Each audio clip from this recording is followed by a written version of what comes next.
by Corey Edwards to start for George Mason, and the second half is underway.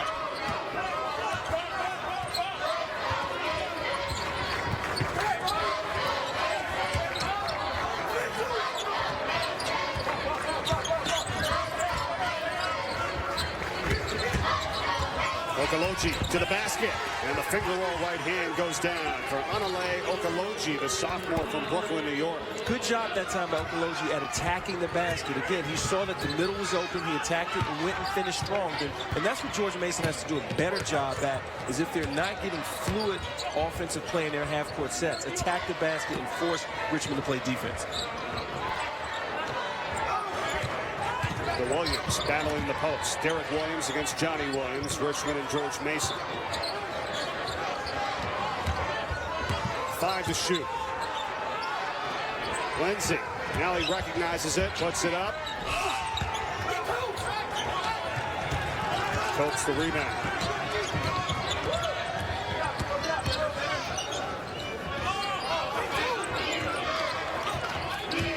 Right at 14 in that first half to lead the Patriots. Edwards hits a 3.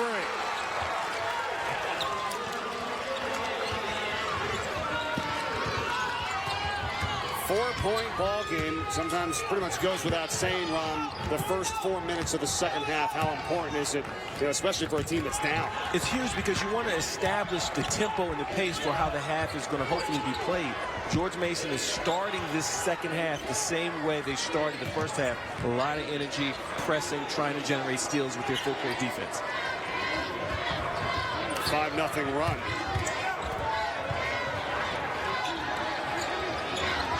Again, shot clock down to 3. Robbins.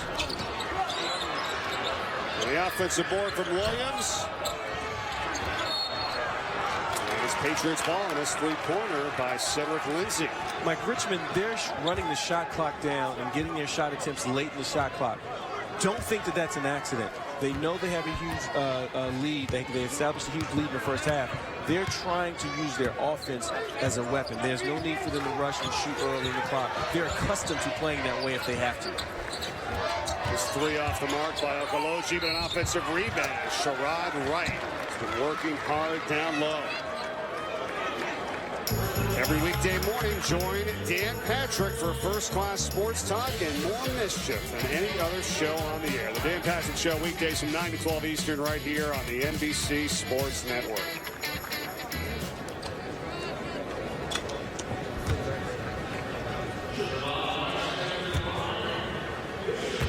Solid first half for Sherrod Wright. 6 of 7 from the field. 2 of 3 from three-point range. Now 15 points in his first free throw of the afternoon. It's Kendall Anthony back in for Richmond.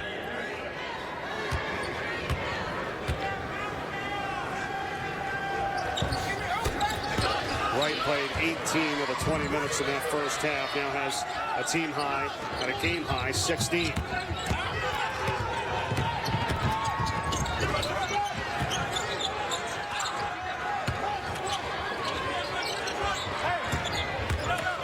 Nelson Ododa, basket and a foul. And that stops a George Mason 7-0 run. Well, people say the Princeton-style offense doesn't allow for creativity in one-on-one. Right here, this is an isolation out of that Princeton-style offense. And Nelson Okoloji gets to the basket right here. He's isolated on the wing, little jab step, and the blow-by.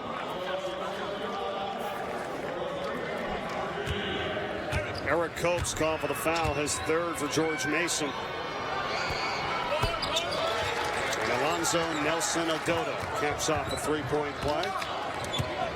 Wright's done a good job so far in the game at carrying George Mason. I really think that Copes as well as Williams, those two guys have to come along and produce some points for George Mason. Oh, he almost had the slam, but it was put back up and in by Johnny Williams. And Williams has to do more of that. Stay around the basket, be active, be that energy guy to help them produce some points. Brothers. And that is his first missed three-pointer this afternoon. 5 of 6. That one a little rushed.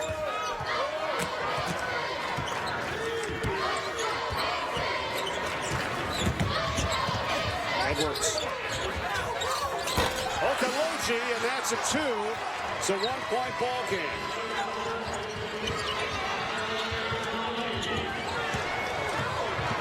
Two on one. Now look at Mason retreat.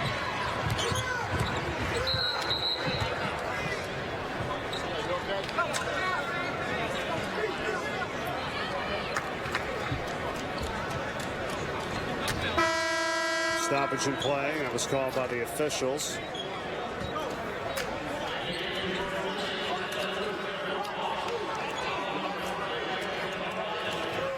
Oh, it looks like he may have gotten the wind knocked out of him just a little bit. And the officials saw it and knew he wasn't feeling good. But it was odd. Okulaji was trying to stay on the floor. Yeah. And the official said, no, you don't look too good. And now George Mason calls a timeout. Paul Hewitt and company. You see his team fight back. It's now just a 1-point Richmond lead. Spiders led by 9. It's now just 1 in the second half. We should take a look at an ice skating rink here in the city of Richmond, Virginia. And let's do some more of that. Friday, January 4th, college hockey continues right here on the NBC Sports Network. Colorado College looks to ring in the new year with an upset over the 12th-ranked Mavericks of Nebraska Omaha. It's the return of Friday Night Ice on January 4th here on the NBC Sports Network. Back inside the Richmond Coliseum, Mike Corey alongside former coach and Georgetown Hoya Ron Thompson. Happy holidays. Good to have you with us here in the second half of the first annual Governor's Holiday Hoops Classic. And the Patriots, Ron, have fought back to within 1. We'll give them a lot of credit for the energy that they brought at the start of the second half. Richmond, on the other hand, they came out flat, not necessarily defensively, but offensively. They need to get back to the same energy they had on the offensive end here in the second half. Falls for 3, in and out. Offensive rebound, Arledge, and he travels. But that's okay. That's your big, getting on the boards, trying to give your team another possession. VCU, Old Dominion, and George Mason leading the pack of the schools in Virginia. And joining us right now is Athletic Director of VCU, Ed McLaughlin, here at the Richmond Coliseum. And it's nice to see you. How you doing? I'm great. How are you? All right, very good. And the first annual Governor's Holiday Hoops Classic, in which your school is hosting. And just talk a little bit about it, what this means for the city of Richmond and the community. It's a tremendous event for the city. It's a great basketball town and a lot of good teams. And it's a great way to get our fans, certainly fans that are basketball fans in the city of Richmond, engaged. And, I give the governor a lot of credit for his office doing a lot of work to make this happen. Now, you're a Boston guy. I am. You're now in Virginia. Talk to me a little bit about the energy that you've seen and witnessed since arriving at VCU. It's amazing, the energy at this place. And our building gets fun every single night. I mean, we get 8,000 screaming fans every single night for our home games. But Richmond's a wonderful town. It reminds me a lot of Boston, to be honest, in a lot of the ways in the neighborhoods. But it's a fun place. Ed, want to ask you real quick if you can discuss a little bit about VCU's Center for Sports Leadership. I know you guys do a great job of that over there, educating future leaders in sports as coaches and administrators. We do. It is a world-class master's degree program. It really is, and done through our College of Education. And we have the future leaders of our industry are here, and it's nice for us to be able to mentor a lot of them, and it's great for us to also have the help. I mean, because it's a bunch of talented young professionals who want to learn and want to do a good job, and we're lucky to have them, and it certainly serves our university's goals through quest to distinction in making it possible. All right, well, it's been really good to be here this afternoon, this doubleheader of college basketball. We appreciate it. Looking forward to doing it again next year as well. And last thing, you get all your Christmas shopping done yet or what? I'm starting as soon as I leave this interview. Okay. Thanks so much. I appreciate it. Thanks so much, guys. All right, See Ed you around. McLaughlin, the VCU Athletic Director, joining us here courtside for the Governor's Holiday Hoops Classic. The first annual. They'll do it again next year around this time. VCU will be in it next year. Right now, Richmond, their hands full here against George Mason. They had a 9-point lead. It's been down to 1.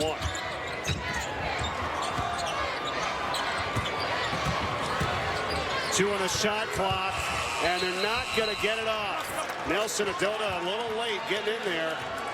And George Mason tightening up the defense in the half-court set. And, Mike, I really think that Richmond has gone too passive offensively. In the first half, they were getting their shots within the floor of their offense. They were running into their half-court sets. They were shooting just a little bit earlier in the shot clock. Now, they're accustomed to winding the shot clock down, but they didn't. That's not how they got this lead. Oh, what a steal from Robbins.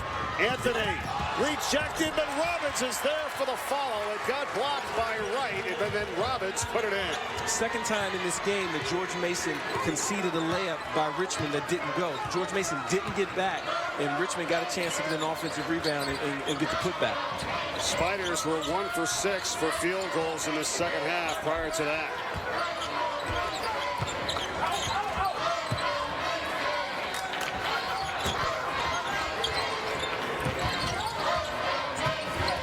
Arledge and Williams down low as Corey Edwards drives, tipped by Arledge. And Brothers comes out of the pack with it. Anthony, a quick 2 for the Spiders. And that puts them up 5. This Richmond ball club is at its best when they're playing at that pace. That time they didn't pull it back out and wind the shot clock down. They got a shot within rhythm early in the shot clock. Nice jumper. Richmond averaging over 72 points a game. Puck doesn't go for Arledge.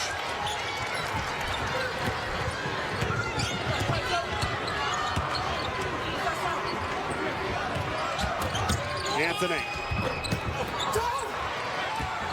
With a strong Edwards now. Quick shot from Edwards.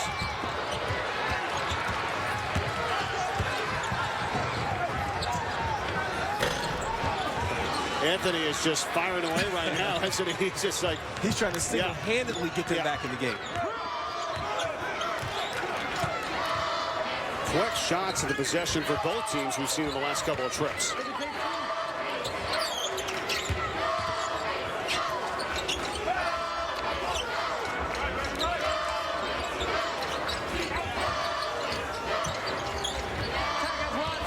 Sherrod Wright, 7 to shoot. Anthony might have got a piece of it there, and here he comes again.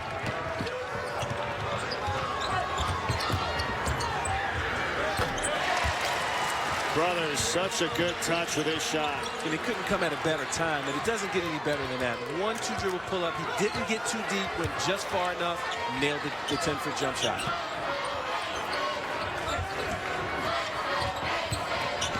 Edwards, uncontested, gets the 2.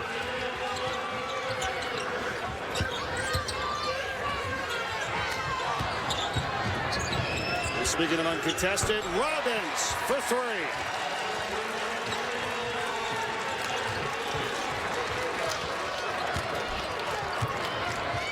Nine three-pointers for Richmond today.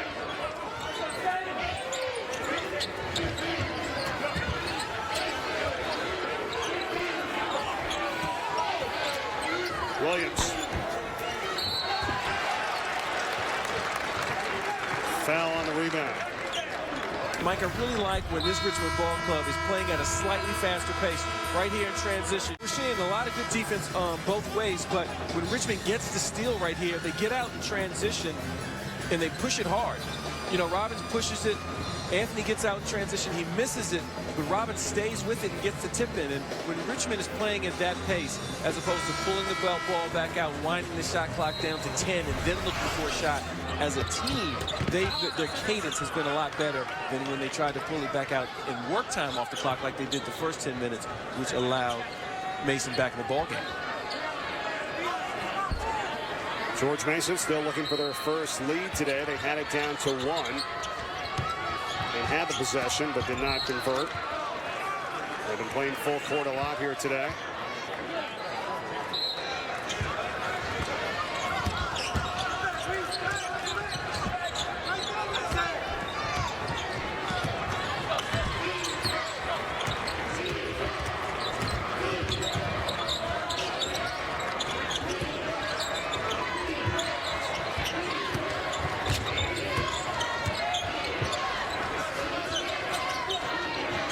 Robbins works it through a crowd and has a foul called here on George Mason. Coming up next, college basketball continues right here on the NBC Sports Network. The second game of our doubleheader on the Governor's Holiday Hoops Classic. It is Virginia and Old Dominion. That's coming up next right here on NBC Sports Network. Mike, when you look at Robbins for Richmond, he's all over the place. You see him sometimes in the post at the 4. You see him sometimes at the 3. And this year, more than anyone on this Richmond ball club, he's kind of sacrificed his game. You know, Mooney's asked him to play a little bit of power forward this year because of their youth. Talking about Robbins, a senior from Wynwood, Pennsylvania.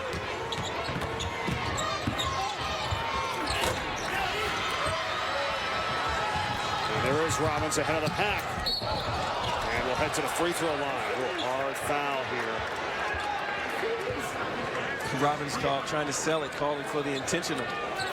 But again, they're getting steals and they're pushing the pace and they're playing faster. I really like how they look when they're playing at this pace. They get the steal, their reaction is perfect.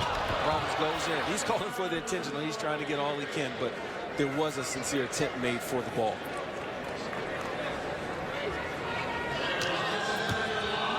Foul on Vaughns.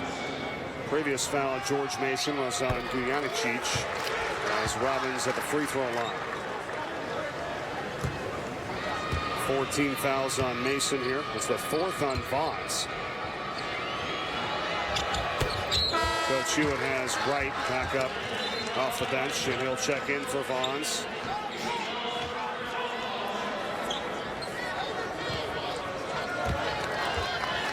Wright early in the first half and then early in the second half, it seems like when he's done his damage so far. Exactly, and when he starts when Richmond starts to lock in on him, that's when you need other guys to step up. I really think that Coates is a guy that has to pick up his energy level around the basket. Also, a guy like Johnny Williams for George Mason. These are guys that can generate points, can help this ball club when the defense starts to lock in on Wright.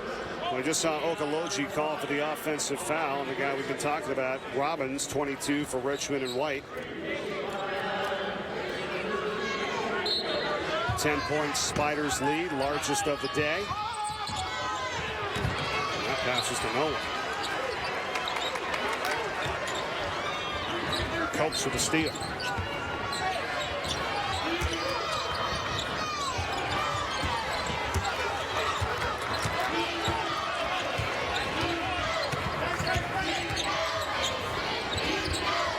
Wright gets it into Coates.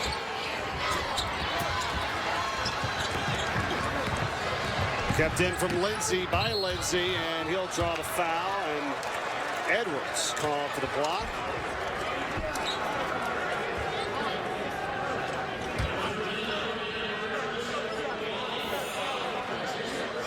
You see, Edwards gets back. He was leaning to the right just a bit. His feet weren't set. You have to be set before the offensive guy leaves his feet.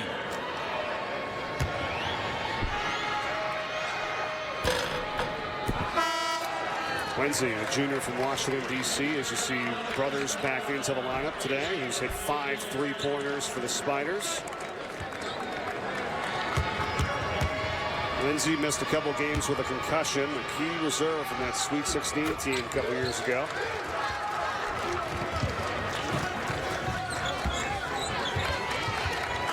And the junior hits 1 of 2.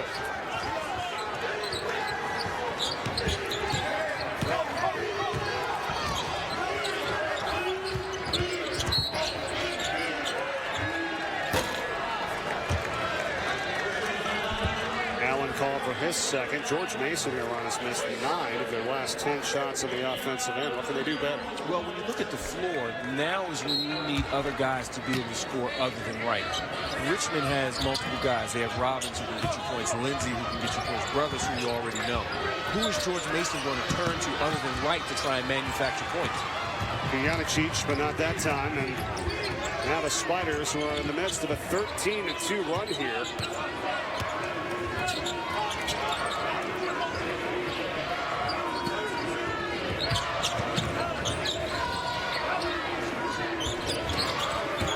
Sparrow against Edwards.